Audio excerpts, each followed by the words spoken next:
দর্শক, স্ক্রিনে দানবীয় দাঁত সম্পন্ন যে কাঁকড়াটিকে দেখতে পাচ্ছেন, এটাকে জায়ান্ট চিলি ক্রাব বলা হয়। বিশেষ করে থাইল্যান্ড এবং সিঙ্গাপুরের মানুষজন এই কাঁকড়াগুলো খুবই পছন্দ করে। এই দানবীয় দুটি দাঁতের ভেতরে লুকিয়ে থাকে কাঁকড়ার সবচেয়ে মজাদার, সুস্বাদু, পেশি সমৃদ্ধ মাংস।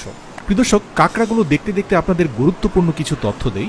আর্থ্রাইটিস, আলজেইমার্স, কার্ডিওভাস্কুলার ডিজিজ সহ আরও বিভিন্ন অসুখ বিসুখ প্রতিরোধ ও প্রতিকারে সাহায্য করে কাঁকড়া। কাঁকড়া হচ্ছে সি ফুডের ভেতরে সবচেয়ে প্রোটিন সমৃদ্ধ একটা খাবার। এছাড়াও কাঁকড়ায় রয়েছে ভিটামিন বি, সেলেনিয়াম এবং ওমেগা 3 ফ্যাটি অ্যাসিড, রয়েছে riboflavin, niacin, iron, magnesium, calcium ও ফসফরাস। জেনে অবাক হবেন, যুক্তরাষ্ট্রের বড় বড় ফুড সায়েন্টিস্টরা বিভিন্ন রোগের প্রতিরোধ ছাড়াও চিকিৎসার প্রয়োজনে খাদ্য তালিকায় নির্দিষ্ট পরিমাণ কাঁকড়া খেতে উপদেশ দিয়ে থাকেন।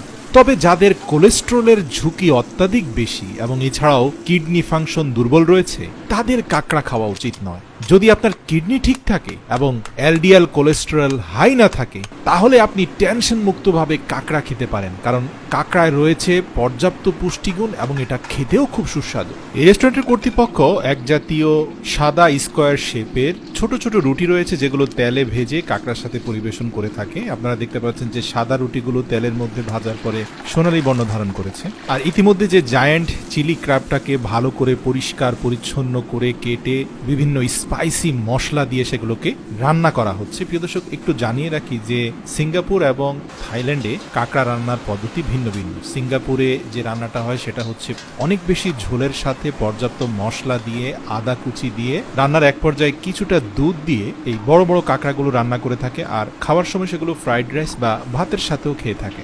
এমনকি কাঁকড়ার সাথে তারা কাঁচা ডিমকে মিশিয়ে এর স্বাদ এবং ঘ্রাণকে আরো বাড়িয়ে তোলে। আপনি দেখতে পাবেন রান্না শেষে যে কাঁকড়াগুলোর মধ্যে পর্যাপ্ত পরিমাণ ঝোল রয়েছে, আর এগুলো অত্যন্ত সুস্বাদু হয়। এই অঞ্চলের মানুষজন ছোট ছোট স্কোয়ার সাইজের রুটি দিয়ে এই কাঁকড়াটা খেতে পছন্দ করে। আর এই কাঁকড়ার সবচেয়ে যে বেস্ট পার্টটা, সেটা আমি পূর্বেও বলেছি যে এই ভয়ঙ্কর দুটি দাঁত ছিল, সেই দাঁতগুলোর যে ভারী শেল আছে, সেই শেলটা সরালে ভেতরে মাসেল এবং ভরপুর মাংস দেখতে পাবে।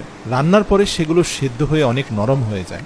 জানিয়ে রাখি, এই মাংসটাই মূলত সবচেয়ে উপকারী মানবদেহের জন্য। এগুলো ভালোভাবে সেদ্ধ হয়ে যাওয়ার পরে খেতেও যেমন সুস্বাদু, রয়েছে পর্যাপ্ত জিঙ্ক, ওমেগা 3 ফ্যাটি অ্যাসিড, যা সরাসরি মানুষের শরীরের ইমিউন সিস্টেম ডেভেলপ করতে সাহায্য করে। প্রিয় দর্শক, যাদের কাঁকড়া পছন্দ অবশ্যই কমেন্ট করবেন, ভিডিওটি ভালো লাগলে শেয়ার করবেন এবং এরকম ভিডিও আরও দেখতে চাইলে আমাদের কমেন্ট করে অবশ্যই আপনার মতামত জানিয়ে দেবেন।